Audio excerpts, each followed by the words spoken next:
We have previously laid out our boards by alternating the end grain, checking the face grain, and then identifying the glue joints with numbers.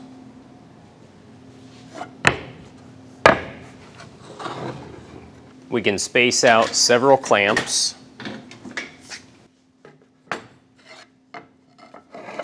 and place our boards in order.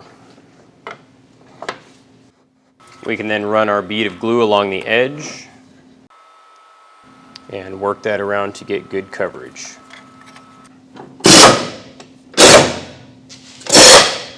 Make sure we line up our ends as best as we can.